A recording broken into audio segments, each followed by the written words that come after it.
Welcome back to the Empire Builders podcast. Dave Young here, along with Stephen Semple, and today we're not even talking about a product. We're not talking about an empire. We're talking about something that empires and businesses of all shapes and sizes need, and that's good people. And we're going to talk about how to find them. Stephen, you've got some thoughts on recruiting. Yeah, and if people go back to episode 59, we did a whole talk on demographics. And one Hmm. of the reasons why we talked about demographics is frankly the challenge that businesses are going to face going forward finding people. And I really encourage people to go back and listen to it. But just to summarize, so basically for the 70 years following World War II, what happened consistently every decade was the labor force grew. More people were entering the labor force than leaving the labor force due to the baby boom, women Hmm. entering the workforce, and immigration. In 2020, something happened. 2020, that became more balanced in terms of the labor force did not grow in North America. In fact, what's happening is our labor force is beginning to shrink. And when you look at demographics and you look forward, because we do not give birth to working age children, and birth rates are low, we're not replacing our population, Right. the workforce is going to continue to shrink for the foreseeable future. Our workforce is going to get smaller and smaller. That's just the Hmm. reality of it all. And that changes a lot of things, including recruiting. And here's the interesting thing. So right now we're in a stage where people are worried about the economy and talking about a slow economy and whatnot. And what is our unemployment rate right now? 3.5%, which is Yeah. a historic low. So even Hmm. though we keep reading about, oh, there's layoffs here and layoffs here and layoffs here, And nobody wants to work. right. And that's the fallacy. Nope, no, everyone's working. Everyone is working. When we think about growing an empire, there's a bunch of things you need. You need scalable marketing, you need to use scalable sales, but you also have got to be able to attract people. So I believe recruiting is going to become a really important part and even a more critical part to growing a business in the future than today. Because in the past, there was always people available. They aren't any longer. Yeah. And this is not just a North American phenomena. A few years ago, when I was over speaking at the London Stock Exchange, I had a chance to meet business owners from all over Europe, France and Sweden and whatnot. And they were all talking about the same thing. They're all talking about this shortage of labor. This is a worldwide phenomena. There's expectations that China's population by the end of the century is going to be cut in half. Wow. That is going to be 500 million people rather than the billion it is today. So this is a worldwide thing. So now getting back to it. So to me, I believe that this is going to change how we have to recruit. Our whole Hmm. strategy for recruiting, and I'm doing this with some customers, has to change because like everyone says to me, "Oh, it's not about the skill sets. Bring me somebody with the right traits, and I will train them." Well, what are some of the traits that we want them to have? Well, we want them to be hardworking, right? Yes. No, but as an employer, I wanna hire people who are Sure. hardworking. Yes. I wanna hire people who are loyal, not just who are gonna Mhm. come work for me and then look for the next job. So I want them to be hardworking and loyal. Here's the issue. If they're hardworking and loyal, you know what they're not doing? They're not looking for work. Mhm. Now, who is my best opportunity? Somebody who's hardworking, loyal, and unhappy Mhm. in their job. If they're hardworking, loyal, and unhappy and not looking for work, who do I need to talk to? I need to talk to their spouse, Yep. their family, and their Mhm. closest friend. Why? Because their spouse is not happy that they're coming home every day unhappy. Most spouses would be, "I prepared for you to take a pay cut and come home happy." Mhm. Their family believes in them and want them to be happy, and their best buddy is tired of every time they get together for a beer them being grouchy. Absolutely. So recruiting used to be trying to speak to the potential employee. Oh, I'm going to put it on Monster and I'm going to put it on all this other stuff. Our best prospect as an employee is hardworking, Yeah. dedicated, not looking for work, and unhappy. So who I need to talk to is the influencers. Absolutely. In advertising, we call that indirect targeting, Yes. Yes. right? If you wanna put grandma and grandpa in a nursing home, probably not grandma and grandpa you wanna talk to, it's the kids. It's the Yes. adult children of grandma and grandpa. Yes. Yes. that are going to be helping make those decisions. So recruiting now becomes about speaking to the influencer, the Hmm. spouse, the family, the best friend. Now, the spouse, the family, and the best friend also know two things about the hero in our story. They know the person's traits in terms of what they are good at, Hmm. and they know why they're unhappy. And often the reason why they're unhappy is because those traits are not being rewarded, Sure. Yeah. right? That's often a source of the unhappiness. So now I can create a mass media campaign that speaks to the influencers and paints the picture of I'm looking for somebody who has these traits. I'm looking for a detailed person. And all of a sudden the spouse is like, well, that's my partner. Yeah. They come home unhappy. Maybe you should consider working for this person. This is one of these ones where it's much more a long sales cycle because that person, again, because they're dedicated and hardworking, Hmm. is not going to, on the first suggestion, decide to go and work for somebody else. Correct. It's going Yeah. to take a little prodding. Hmm. But if we take a look at most recruitment ads, I'm looking for an engineer with 4 years experience, this degree, this skill set, and we offer a competitive salary. Here's how much money Uh-huh. we're willing to pay.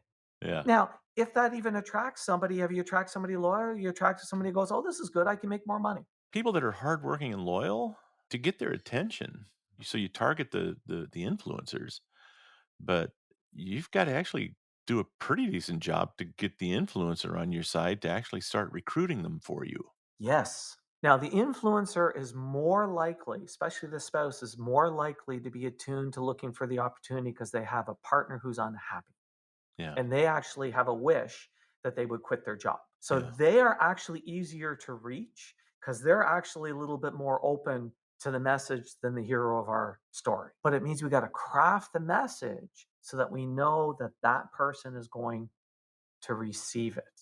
For sure. What we know is that's not a single message. We've got to talk to that person over a period of time. Now, here's Mhm. the other thing I think that becomes important is that even if that spouse says, hey, you should consider working for these guys. So, for example, we do this for Noble RV. Oh, you should go work for Rick over at Noble RV. What is the hero of our story going to do? They're probably not going to immediately go, okay, I'm going to. They're probably going to check them out. And where are they going to go? Social media. Sure. What are they going to do? They're going to check the Glassdoor reviews, which are employee reviews of the place Uh-huh. in terms of work. They're going to check out social media. What's this place like?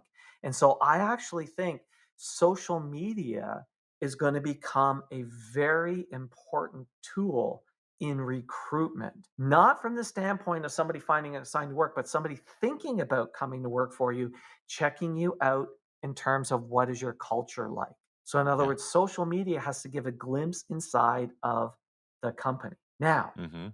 imagine this. And Rick at Noble RV has had this happen where he gets a potential recruit has reached out to him and they said, my spouse heard your ad on such and thought I should check you out. I've gone through your social media. Boy, Mhm. I really like what you've done here. Boy, Susan, she seems like a hoot. How good a potential prospect is that employee? Pretty good. Right, and how well will they fit into your organization? If they see themselves there, sure. Yeah. Yeah, and they see themselves fitting. I actually think that what we need to do going forward is we have to actually look at recruiting as being a 52-week a year activity. Mhm. Separate budget that we market the business as being a great place to work, where we specifically craft ads that speak to the influencers. Yeah. Hey, Steve, I wanna interrupt us. Can I interrupt ourselves? Well, look, it's your podcast too. You can do what you want to do. Here's the thing. This is where we would normally play that really cool, highly produced ad that our buddy Mick's voice is in, and Gary has done some of them, Don't forget Matthew and Barnes. Matthew. He'll Yeah. be hurt. He'd be hurt if we forgot his name. No, they're fabulous. But I thought, well, part of doing a campaign is you change it up every now and then and do it a little bit different, and I thought maybe you and I could do the ad. Okay, well, let's do it. Basically, this is the reason we're doing the Empire Builders podcast is so that we can share stories of business owners, and hopefully the audience that likes the Empire Builders podcast is a bunch of business owners, right? That's sort of the plan. That's the hope. We have a special offer for business owners, Yeah. right? It doesn't cost anything, and it's fun for us, and it's fun for you. We promise it'll be fun, and it's just basically contact us and spend 90 minutes with us. Here's how it works. Just give a little bit of background. Reach out. You can book the session online. Go to the Empire Builders podcast and go to Get Started. And right online, you can book it. So nice and easy that way. You'll receive an email with a scorecard and a questionnaire.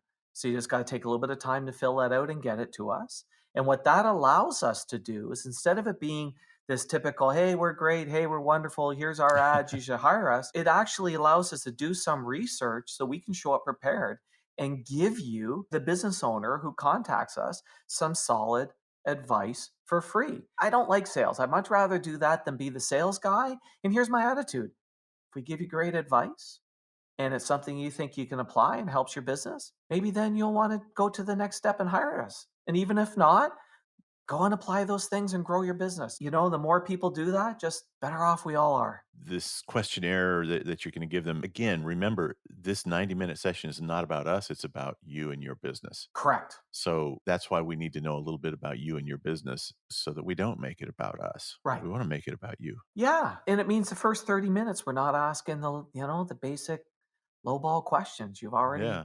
You've already given us the answers to those things. We can just get right at it. So take us up on it, man. Contact information is at our website. You'll find us. You'll find us. Let's get back to the story. All right, back to the story. I'll tell you this too. This won't work for every business because people leave bad businesses and bad managers.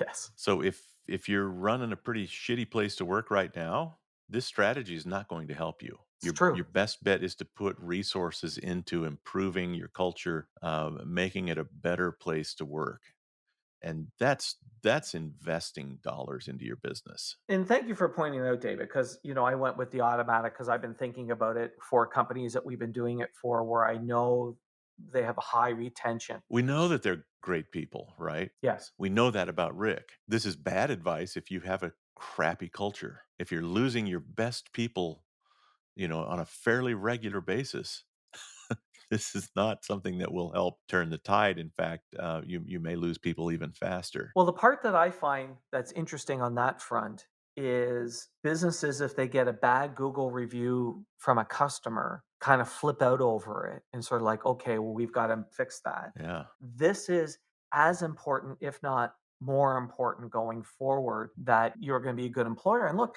that also means there's a challenge for businesses. This is yet another challenge that if you're running a low margin business or running a business that drives itself on sales and promotions, which means Hmm. low margin, that is going to be hard to compete in the future, because to treat people well costs money. Hmm. To pay them well. Yeah, you got to pay them well. You've got to give them good benefits. You got to treat them in the right manner. And one of the challenges today is, if I'm short people, here's where the catch 22 can become today. I'm short people. Let's just use a restaurant as an example. I'm short two Sure. servers. I can't find them. So now what I'm going to do is I'm going to overwork my existing servers.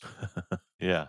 Right? I actually think an employer would be really smart if they said, until I find those two people, I'm going to actually pay you guys a little bit of extra money because I know you're having to do some extra lifting. Because now what's happening is you're creating this vicious cycle. And we see this a lot in even social media postings, creating this vicious cycle where the people who are still working for you are now having to work harder because you're short people. Now they're leaving. They're unhappy, going, you know what? I'm tired of being ground down just because you can't find people. The fact that you can't find people is not my problem. Yeah.